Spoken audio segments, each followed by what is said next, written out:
Halloween is coming up. I'm going to show you how to make a chocolate spider web on a cheesecake decoration. Simple, elegant, and fun Halloween.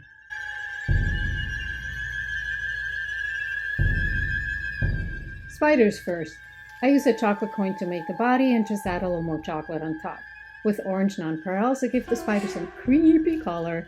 You can also use M&Ms as a shortcut. Then the legs, little triangles with feet. Make some extra, just in case.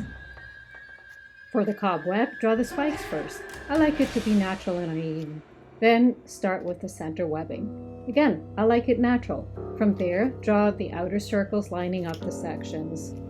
Finally, assemble the spider. Find her a good spot and make sure to give her 8 legs. Just lightly stick the legs into the cheesecake so they stand. Feet out.